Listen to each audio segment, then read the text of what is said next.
as the Buddha Bhagavan has said in a sutra, these three realms, here referring to the desire realm, the form, and the formless realm, are impermanent, like clouds gathering in the fall. These six types of beings are sort of like actors in a play. The life that we have now is just like a flash of lightning, like a waterfall quickly cascading down. It moves very quickly. So here, all of these three realms are impermanent in the way that a fall cloud, the way that it sort of suddenly will gather and then just as quickly disperse, disappear. So too, these three realms are all impermanent. We are momentary. All of the beings within these three realms are momentary in that they change moment to moment. We don't last or remain for even a moment, but continuously are disintegrating. There's no sort of an additional cause that is needed for that kind of disintegration or cessation. These six types of beings, we can go from the hell realms and animals and hungry ghosts, humans and gods and so forth. It's like we are putting on different masks. We cast off one set of aggregates and take up another in the way that an actor in a play would put on different guises to play different characters. And so this is the kind of situation that we are in. The life that we have now, he continues, is likened to a flash of lightning. It's something that is here for a moment and quickly gone. And again, it naturally sort of disintegrates. There's no other additional cause needed for that disintegration.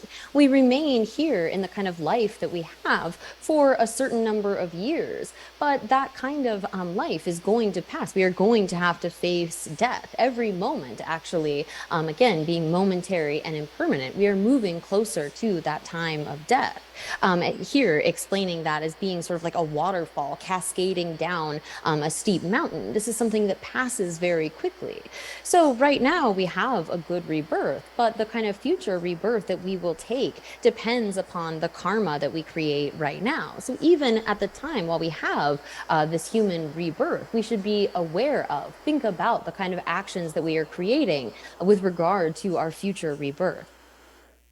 So here, this is all impermanent. And thinking about impermanence, we have this kind of human rebirth right now, but we can't remain forever. We are going to have to give up this human life. It's going to be exhausted. But yet we remain with this kind of sense that we will stay around forever. We have this grasping at permanence, that those things that are sort of gathered around us, like the kind of friends and family we have, whether it's our household or those relatives or whatever it is, we have this sense that all of this is stable, is permanent or lasting.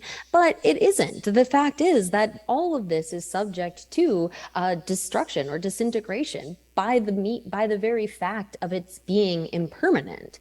And so recalling, thinking about impermanence is not to sort of generate a kind of fear, but rather this recollection is in order to impel us, to have us strive to make this life meaningful, the kind of time that we have right now.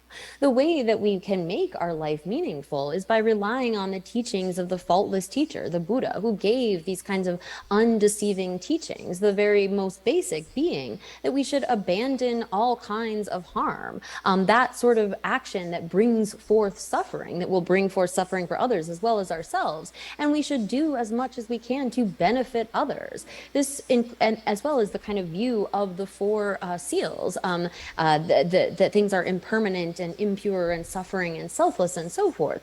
This kind of teaching, understanding that our life is impermanent allows us to want to make it meaningful through cultivating things like love and compassion. If we recognize that we only have a short time, that this life is impermanent, we won't strive for just the affairs of this life. It's in order to counteract that kind of feeling that this life itself has some sort of great meaning, and thereby we end up striving just to get like a lot of wealth or fame or good reputation and so forth. It is this recollection of impermanence that causes us to turn toward those things that are more meaningful.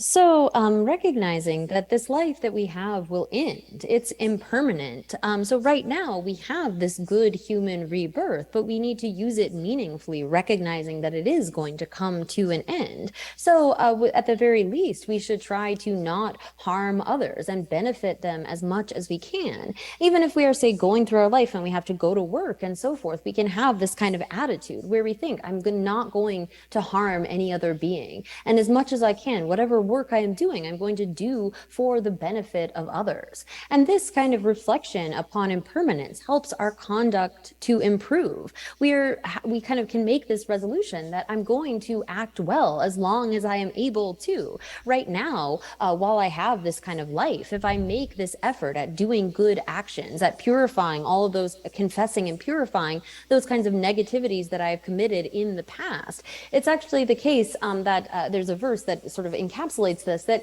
when we reflect upon death during our life, then we are able to face death without any kind of fear. We can die without any sense of regret because it is decided, it is sure that based upon the actions that we have committed through our life, we are going to take a good rebirth in the future.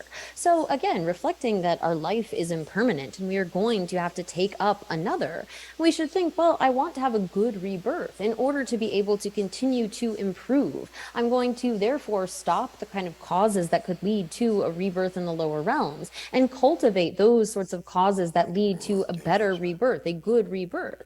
But even that, if we think, well, a good rebirth itself is not stable, lasting happiness, it's still subject to suffering, and one is still subject to taking rebirth out of control due to karma and the afflictions. And so one thinks, well, I want to get out of this kind of cycle of taking rebirth, and thereby I'm going to study things like impermanence and selflessness and create those kinds of imprints of the things that will help me to get out of this cycle and to some kind of lasting, stable happiness.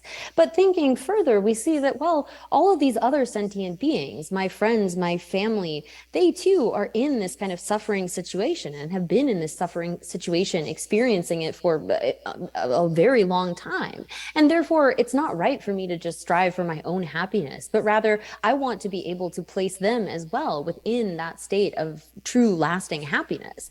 And therefore, I'm going to make effort toward being able to get to that goal, this state in which one perfects all good conduct, perfects sort of the view, as well as perfects all of this kind of love and compassion, such that one becomes in the nature of love and compassion, this state of Buddhahood wherein one has attained all good qualities and removed all faults and is able to fully benefit all sentient beings. And so with that kind of reflection, we should set a proper intention for listening to the teachings, thinking that we are doing this, we are listening to the Dharma in order to be able to attain that state of Buddhahood for the benefit of all sentient beings. So here, when it comes to then what we're discussing the kind of relationship between emptiness and dependent origination. And there were some earlier Tibetan masters that sort of interpret this in a kind of wrong way, or so there are some that would say, for example, there are sort of two viewpoints that we have gone through, and one of these is that generally in the sutras, when it speaks about things like, for example, in the Heart Sutra, no form, no feeling, and so forth, sometimes it adds this sort of qualifier ultimately or inherently, and sometimes they don't apply that sort of qualifier. Now, these individuals or these sort of masters look at this process of examining. We say examine, looking at whether, for example, all of these external phenomena like forms and so forth, or the person exist as one or multiple with their basis of designation, or look at the kind of sevenfold analysis of the relationship between those two, or they look at the kind of refutation that is done through refuting the four extremes of production. And so when they look at these kinds of refutations, like for example, if you refute that things are produced from a self, or produced from other, or from both self and other, or from neither, they think that, well, then production is refuted in general. And so here they understand this kind of refutation to to establish that there is no existence whatsoever. So when we see in these various kinds of texts, like for example, Nagarjuna's root verses on wisdom, other places, Chandrakirti, where we see these kinds of logical analysis, and when one searches for such a self and doesn't find anything, then that means that that self does not exist. And so for them, they sort of think that this doesn't exist at all. But yet, so the objects of like our senses, forms and sounds and so forth, they appear, but they appear in a way that they're like illusions because they don't exist in the way that they appear. So this is the kind of the view that these masters take up, that everything has been refuted, but conventionally speaking, we can talk about sort of things appearing as illusion-like. Mhm.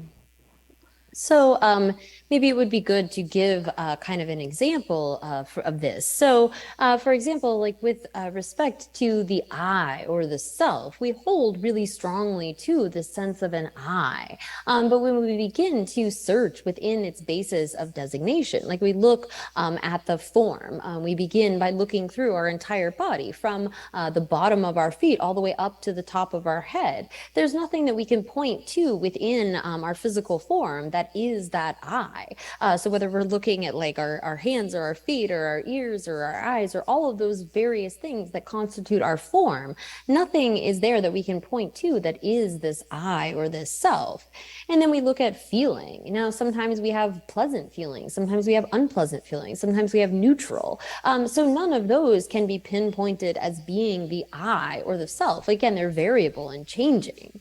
And so too, when we examine our discernment or discrimination, the kind of factor that identifies various objects, we have many different sort of thoughts that arise within our discernment, like, oh, this is this, or this is good, and so forth. So none of those can be pointed to as being the self or the I.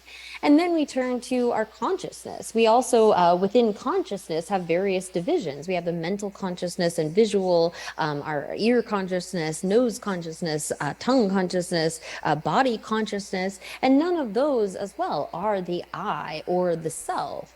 And then we look at the various sort of karmic formations. Again, when we have an intention, a mind that intends, and then we say give rise to anger, that creates these sorts of karmic imprints. And those too, we can't point to those virtues or non-virtues that we have accumulated as being this I or this self. So there arises then a kind of emptiness, a total emptiness of not being able to find such an I within that basis of designation. But they would say that there are these things that appear. And so for them, this kind of making distinctions between not existing from its own side and existence are not the kind of things that they are making. They really are negating all of these things completely due to this kind of process, or this is the way that they are thinking. So here, when it comes then to these things like forms and so forth, when it says that they, or like we have in the homage of Nagarjuna's root verses, where it talks about no cessation, no arising, no annihilation, no permanence, and so forth. This is the reality from the perspective of an Arya's meditative equipoise, realizing emptiness. So that is in that way non-deceptive. It doesn't take any of these things as its object. So but when it comes to the kind of objects of our senses and our sense consciousnesses, they are not non-deceptive. They are not valid in this way because they don't actually apprehend the object as it exists. As it says in the sutras, that the eye, the ear, and nose consciousnesses are not valid knowledge. The tongue, body, and mental consciousnesses are also not valid knowledge. If these senses consciousnesses were valid knowledge, of what use to anyone would the Arya's path be? So if it were the case that things existed just as they appear, then what would be the purpose of cultivating the kind of Arya's path?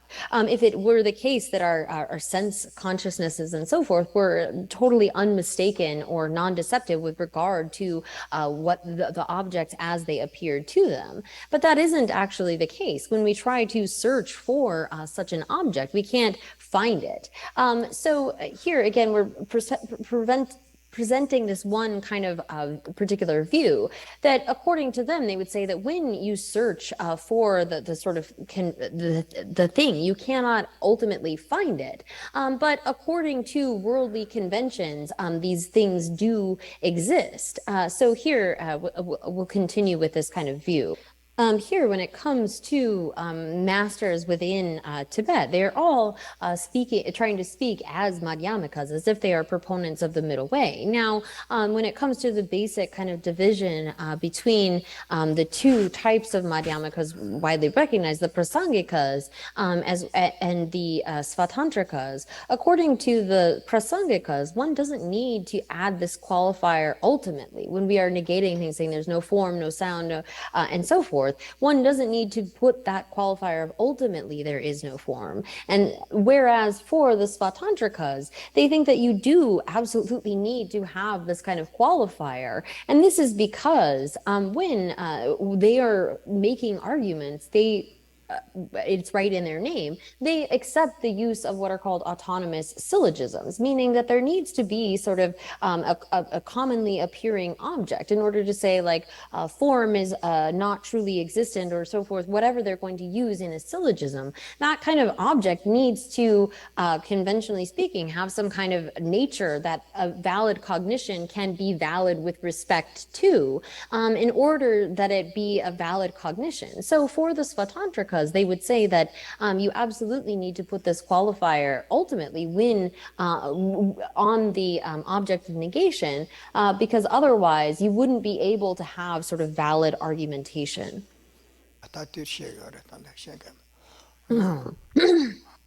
So here, when it comes to then Tsongkhapa in his Lamrim Chenmo, he identifies kind of the kind of ways in which other scholars have gone astray and the sort of sources that lead them to make particular kind of decisions.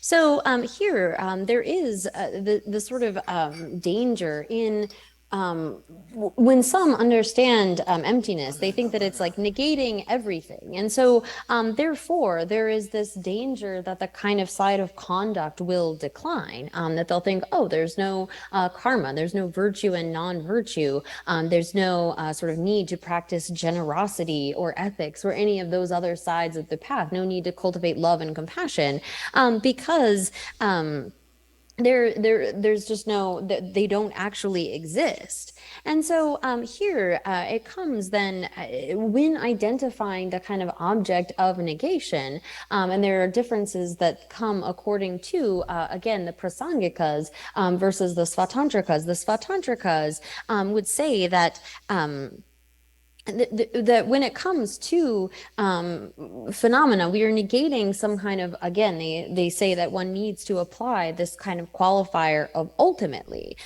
So things, they would say, exist due to the power of conventions, but not ultimately. They don't ultimately exist in that way. So the kind of understanding that comes from the Svatantrikas is that they don't want to negate the thing itself. Again, they're worried about this idea of there being a sort of nihilistic extreme of when you negate all of these things, someone sort of falling into that kind of nihilistic thinking of nothing exists whatsoever. And so they, not wanting to negate the thing itself, they would say that, well, it's the sort of ultimate existence of that thing, which is something sort of to the side or apart from the thing itself that is being negated.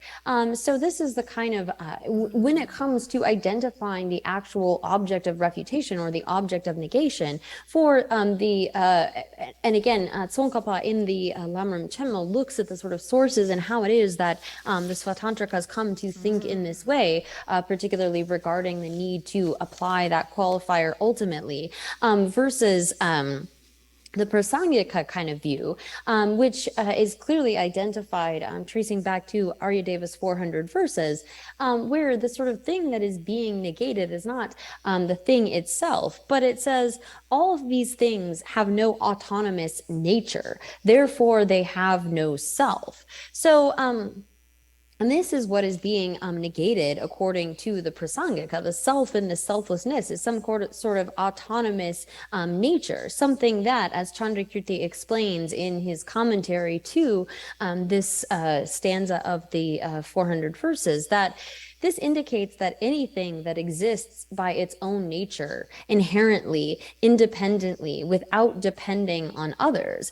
This, again, is referring to the kind of nature of something that is what is the object of negation here, the object of refutation, some sort of existence, objective existence, independent existence, and without depending on others, is not just referring to sort of causes and conditions, but also that conventional mind that designates that thing as such. So for the Prasangikas, it's like the object itself is not negated, but rather some kind of nature of it that exists from its own side, exists in a way that does not depend upon others, including that kind of sort of terminology and thought that designates things as existing as such. So that kind of autonomous nature, that inherent nature, that ultimate nature is the thing that is negated by the Prasangikas, whereas for the Svatantrikas, their idea of what is being negated ends up being something sort of apart from, aside from that object itself.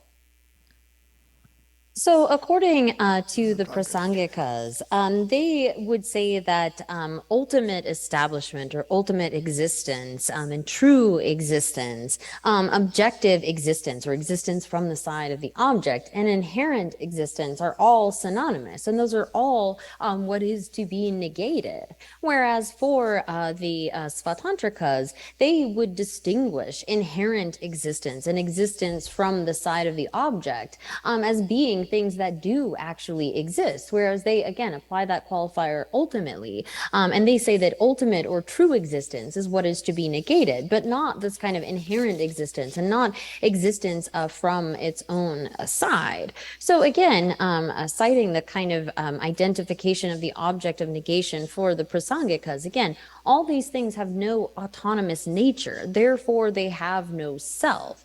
So the Prasangikas are identifying this kind of autonomous nature or this ability to exist without depending upon anything else, something existing from its own side as being the kind of object of negation.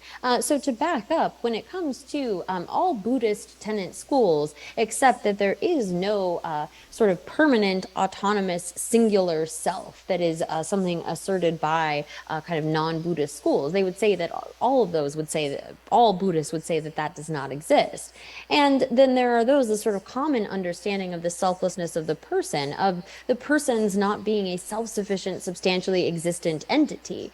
But according to the Prasangikas, that's a more coarse kind of understanding of selflessness. That is not, or selflessness of the person. That's not the most kind of subtle understanding of selflessness of the person. For them, they don't divide this sort of, there's no difference of subtlety between the selflessness of the person and the selflessness of phenomena, but rather they divide based upon the subject that is being analyzed. That this sort of nature or self, again, usually we apply this term self to the person, but the self of phenomena is any kind of like that autonomous existence, not dependent upon anything else.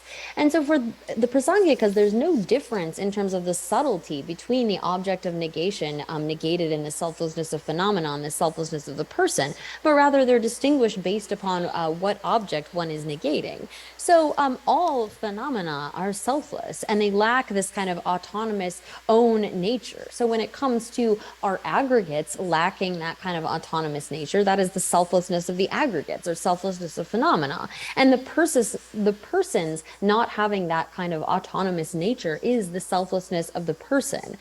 So the kind of selflessness that is the person's lack of a substantial self-sufficient kind of existence, that's a common selflessness to all selflessness of the person to all Buddhist schools, but the Prasangikas would consider that a more coarse form of selflessness. So then we will turn to the sort of the preface or the sort of opening homage and verses of intention. Because these sorts of sources don't necessarily come up in this commentary by Kamala Shila that and my commentary here is translated, this is something that I wanted to give as a little bit of background, but then we'll go into the actual text itself. But giving this sort of sources from Nagarjuna and so forth will hopefully help us to understand as we go through. So here, if we misidentify the kind of object of negation, if we over negate such that we kind of undermine our belief in the validity of the method side of the path, this is quite dangerous. So again, as Nagarjuna has said in his 60 stanzas on reasoning, he makes a sort of a prayer that through this virtue may all sentient beings accumulate the collections of merit and wisdom, and attain the two holy bodies that arise from merit and wisdom. So here, again, thinking about the state of Buddhahood and what that state actually is, it's encompassed in the two, or variously listed, bodies of a Buddha. And so the primary cause of the form body, the physical form body of a Buddha that possesses the 32 major marks and 80 minor signs and so forth, this is due to the accumulation of merit. So the kind of resulting body of a Buddha, that form body that can actually encounter disciples and teach them and so forth, as well as the kind of excellent marks of that body, the excellent abode that a Buddha lives in, a Buddha's realm, the sort of retinue that surround him and so forth. This comes about due to our collection of merit, all of those practices of generosity and ethics and so forth, patience and love and compassion. It is only through those that we are able to attain this form body of a Buddha. And then there is the accumulation of wisdom, the side of wisdom. By developing that kind of knowledge of knowing things as they are, one is able to attain this variously translated the Dharma body or the truth body. It's really knowing, it's referring to that kind of omniscient knowledge, that knowledge without any sort of mistake or error, what is to be adopted and what is to be abandoned. And this encompasses the realizations of a Buddha as well as their abandonments, all of the kind of faults that have been exhausted, as well as all of the kind of omniscient wisdom that is able to realize all phenomenon exactly as they are. And we don't need to get into the way that this knows, the omniscient wisdom knows all phenomena at this time. But so the holy form body is something that we accumulate, that we accomplish due to accumulating merit over a long period of time. We have to engage in all of these kinds of practices in order to attain such a form body that has all of those marks and signs and the various qualities, 60 qualities of speech and so forth. And we need to develop the kind of causes for the wisdom body by cultivating wisdom over a long period of time, by training our logic and our wisdom, developing that such that we are able to attain that eventual state of the truth body or the Dharma body of a Buddha. And so we definitely need both of these. However, if someone has an understanding of emptiness that undermines the kind of path side, the method side, those conventional stages, that's going to be very problematic, because in order to really strive after this kind of result, we need a confidence, a kind of from the depths of our heart, confidence in both of these, in the sort of conventional paths and stages that lead to the form body of the Buddha, that accumulation of merit, as well as the kind of ultimate side, that realization of wisdom, and that will lead to the truth body or the Dharma body of a Buddha. And so we need this kind of certainty that is really deeply grounded kind of certainty. And if we undermine or negate conventional phenomena, then how can we possibly be wanting to pursue such a result? So, again, there are some that want to apply this kind of a qualifier of ultimately in order that one doesn't sort of undermine or negate those conventionalities. So here, one needs to have both a kind of certainty in the conventional, in cause and effect, that a certain cause will lead to a certain result, as well as this kind of understanding that things lack true existence or existence from their own side, lack inherent existence. We need to have strong certainty in both of these in order to pursue this kind of a path. We need to have a strong kind of certainty in the phenomenal side and the varieties, the way that there are the varieties of phenomena, as well as their mode, the way in which they exist. So one can't have the combined path of method and wisdom if you really don't have strong certainty in both of those sides, have strong kind of confidence.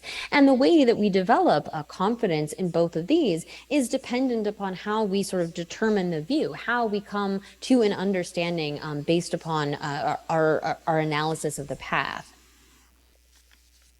So here, when it comes to whatever sort of dharma or phenomena, like a point that we are to take up into practice and so forth, one needs to come to this kind of certainty that even though all phenomena lack inherent existence or existence from their own side, all actions and agents, all is suitable within that. We can still have functionality, even though all phenomena are lacking in that kind of inherent existence. And so this is really critical at the time when one is determining the view or determining what is the meaning of emptiness, that one do so in an unmistaken kind of a way. If you are errant in what you have determined to be the understanding of emptiness, then when you go to meditate, you will definitely go astray. And so here, recognizing that even within there not being any kind of ultimate existence or inherent existence, in order to pacify our afflictive emotions and so forth, we need to, for example, cultivate love and compassion and so forth. All of those are able to function or work within that lack of inherent existence. So there are those, for example, realists whose view is encapsulated in a verse from Dharmakirti's Pramanavartika, where he explains that all phenomena sort of exist in their own right. They have their own nature, and it is in that way that they are able to function, he would assert. So realists, whether that's a mind-only school or the Sutra school or the Vaibhashikas, they are unable to posit functionality or actions and agents within the context of a lack of inherent existence. So for the realists, the sort of view that they have come to is going to lead them astray in this way. But when, according to the Prasangikas, you come to the correct understanding, one sees that even within that state of lacking any kind of inherent existence, we can talk about suffering and happiness, benefit and harm, and those things are able to function within the context of a lack of inherent existence. And so this is really critical to have this kind of understanding, and we will get into some quotations then from Nagarjuna and so forth that establish this kind of view. Oh yeah.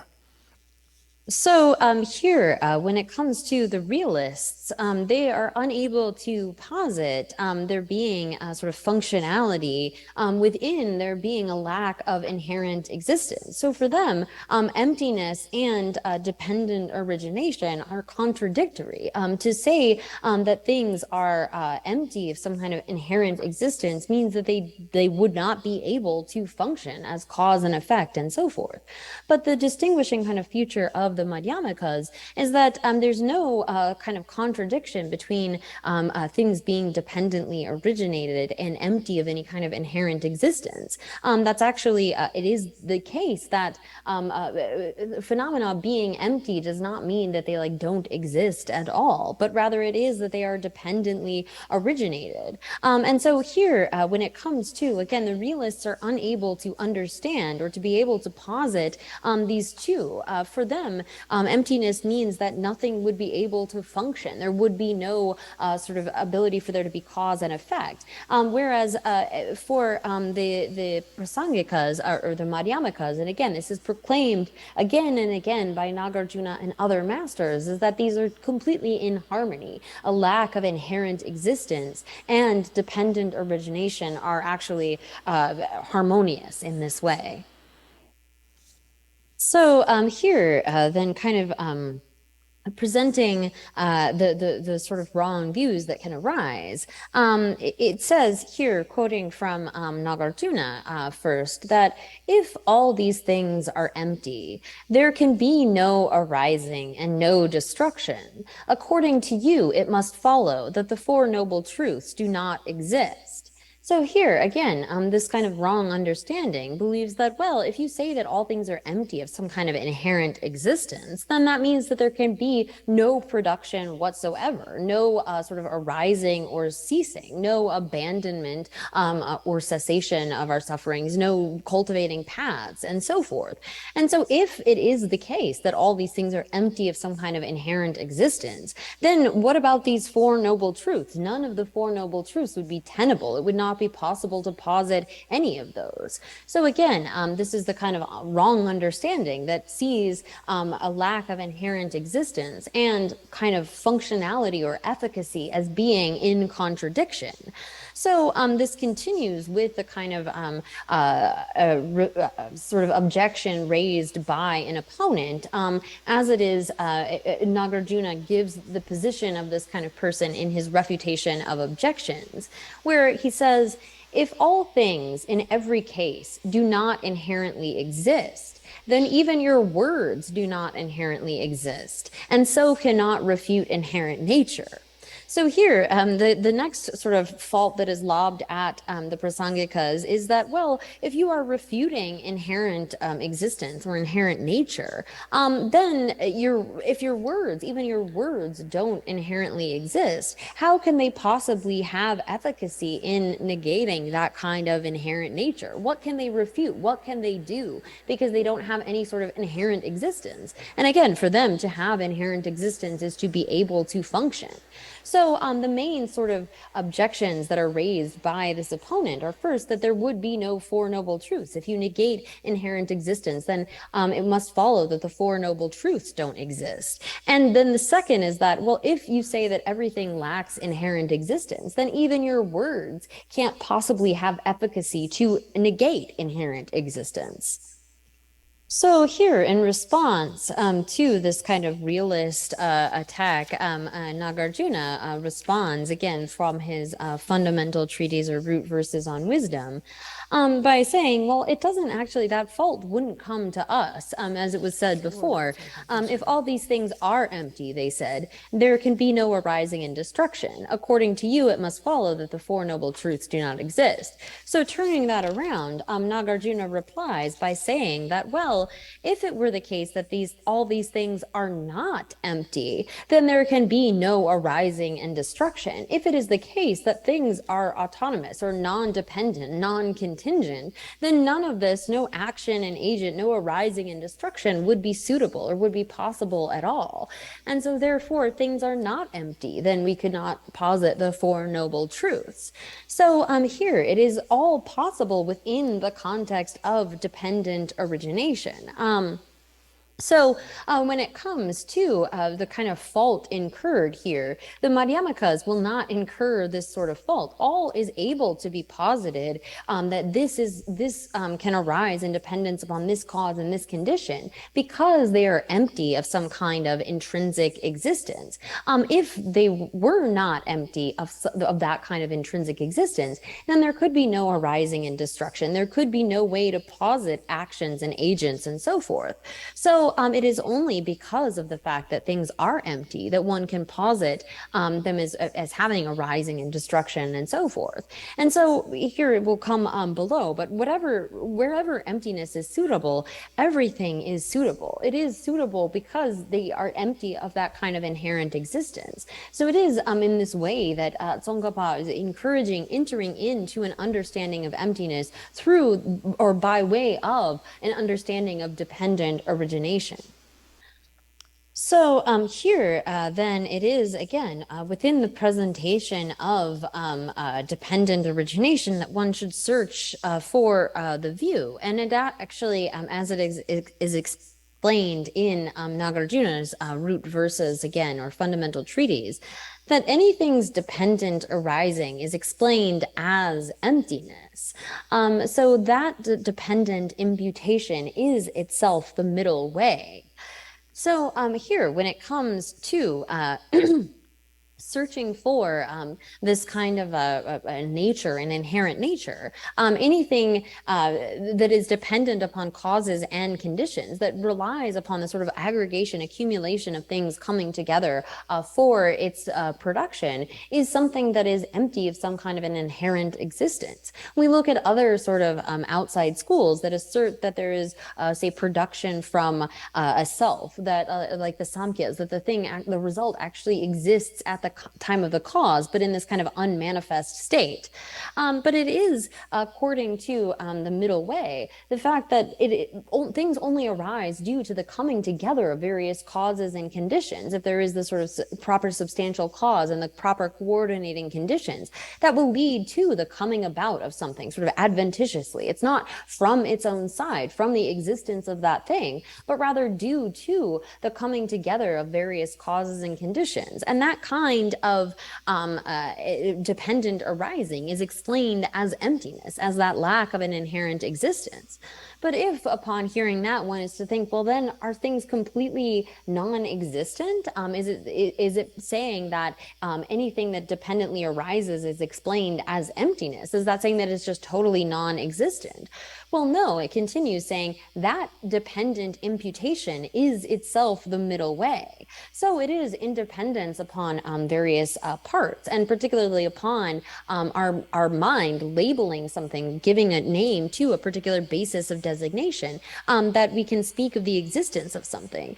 So when we talk about like the self or the I, like, oh, I'm going outside, or I'm going to sleep, or whatever it may be, we designate that I, that self, on the basis of these aggregates. But when we try to search for the thing beneath that label, beyond that label, we can't actually find the thing as it is designated. So here, we need to be sort of satisfied with that. When you try to, what is recognized is that there is no kind of autonomous or existence from the side of the object that isn't dependent upon our imputing it, using labels in order to designate that kind of thing.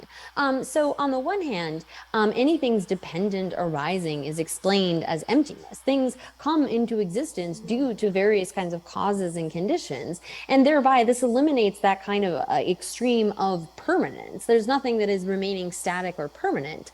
But the second half of the verse, where it explains that dependent origination, or sorry, dependent imputation is itself the middle way, that eliminates the extreme of nihilism. It's not that things don't exist whatsoever, but they only exist in this dependent imputed way, or dependently designated way, such that we can't find anything absent or independent of our mentally labeling it as such, or mentally designating it. And so this will continue in further.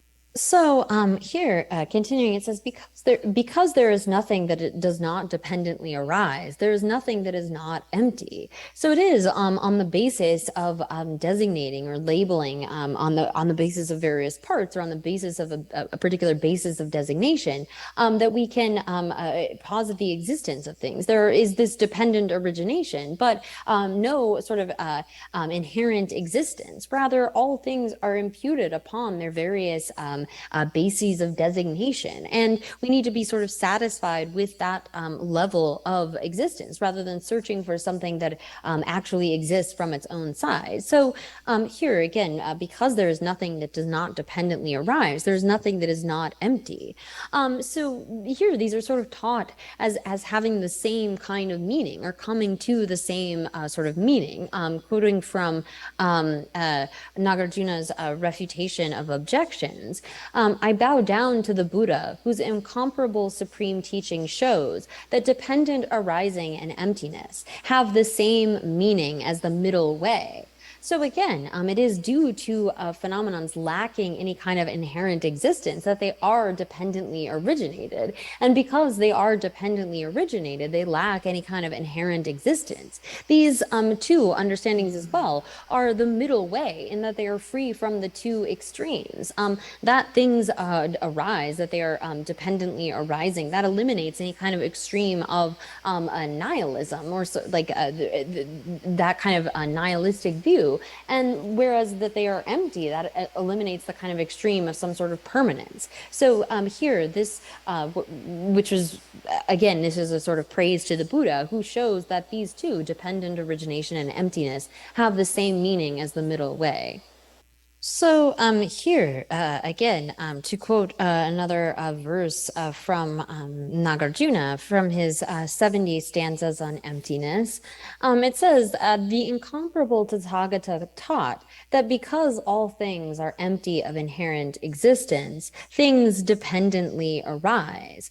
So again, things are not established from their own side as they appear, but rather arise due to various causes and conditions. And so it is the very fact that things are empty of inherent existence that they dependently arise. And if they had some kind of inherent existence, they couldn't dependently arise. So here, when we talk about the context of like dependent origination or dependent arising and emptiness having the same kind of meaning. It's when we have an understanding of one, it deepens the sort of understanding of another. And because, again, we see this sort of praise to the Buddha for various reasons, but really the sort of highest level of praise is that the Buddha, this incomparable Buddha, Tathagata, taught this thing that is unique to the Buddhists, is a unique kind of understanding that is incomparable to any other kind of teaching. And so, continuing with another quotation from Nagarjuna, this time from his praise of the transcendent one, it says, logicians assert that suffering is produced from itself, produced from others, produced from both, or produced without a cause. But you taught that it dependently arises. You taught that whatever dependently arises is itself empty.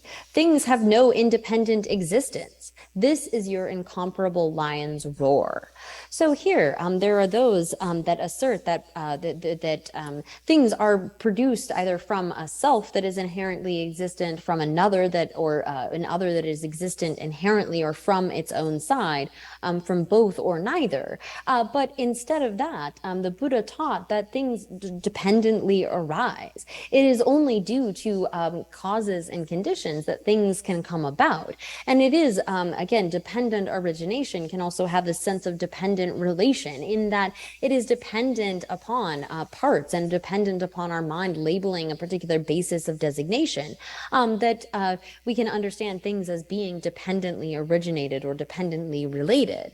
And so, whatever it is, and again, the Buddha has taught that whatever dependently arises is empty of any kind of inherent existence. And we can get into the kind of there's sort of talk about whether Nagarjuna's understanding of emptiness is as subtle or sort of within the kind of praise verses. But here we can see that this is clearly linking the idea of dependent origination and emptiness, and it is due to this kind of understanding that the Buddha has what are called the four fearlessnesses.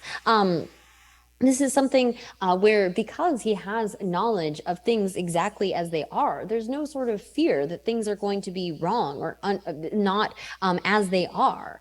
So here, again, this kind of teaching that things have no independent existence here is likened to being an incomparable kind of lion's roar, based upon this understanding that whatever it is that dependently arises cannot have some kind of independent existence. And again, here this is identifying that object of negation as independent existence. This is sort of the incomparable lion's roar of the Buddha's teachings. So here, when it comes to, there are those that sort of posit that there's no measure of valid conventional existence. This is the kind of wrong view wherein they're over negating things. So here, as opposed to that, when it comes to things appear as though they really had some kind of existence, like a mirage or like a dream, like the reflection of a moon on water and so forth. These examples will come actually from the sutra, as we saw. Like when a person in search of its essence pulls apart the trunk of a green banana plant, like if you look for the essence of that thing, like taking a banana and you're trying to find that essence, that solid thing, and it is the case that things appear to us as though they have this kind of solid existence, this true existence from their own side. But when we search for it, like a sort of pulling apart the trunk of a banana tree, they find no essence either inside or outside. So we should know all phenomena to be like that, that they appear in one way, but they don't actually exist in the way that they appear. And so when it comes to, again, this next often quoted verse that sort of leads to misunderstanding, it says, the eyes, the ears, and the nose are not valid cognition, one could say. The eye, the ear, and nose consciousnesses are not valid knowledge. The tongue, body, and mental consciousnesses are also not valid knowledge. If these sense consciousnesses were valid knowledge, of what use to anyone would the Arya's path be? If it were the case that things and the way that they appear to us as truly existent actually existed in that way, then what need would there to be would there be to search for the Arya path, to come to a kind of deeper understanding?